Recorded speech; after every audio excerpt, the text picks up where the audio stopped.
நார்மலாவே நம்ம வாயிலையோ உதட்லயோ இதே மாதிரி புண்ணு வரும்போது அந்த இடத்துல உப்பு வச்சா அது சரியாகுமா? சரியாகும். நீ என்ன சொல்ற? ஆனா அது எப்படி வைக்கணும், அதுக்கு பின்னாடி இருக்கிற சயின்ஸ் என்ன அப்படிங்கறத தெரிஞ்சுக்கலாமா? Hello, I am doctor Balavaishnavi Gunaseelan. இதே மாதிரி பல்லு உடம்பு எந்த பிரச்சனையாலும் சிம்பிள் தீர்வை பத்தி தெரிஞ்சுக்கிறதுக்கு நம்ம பேஜை ஃபாலோ பண்ணிக்க மறக்காதீங்க. சோ அந்த அல்சர் மேல இந்த உப்பு வைக்கும் போது அந்த இடத்துல ஹைப்பர்டோனிக் என்விரான்மெண்ட் அப்படிங்கிற ஒரு என்விரான்மெண்ட் கிரியேட் ஆகுது. ஒண்ணு இல்லைங்க, அந்த உப்பு அந்த இடத்துல இருக்கிற ஈரத்தன்மை எல்லாத்தையும் உறிஞ்சிடுது.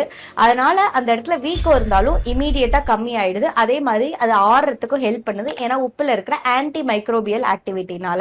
ஆனா உப்பு டைரக்டா வைக்கும் போது ஒரு பிரச்சனை இருக்குங்க.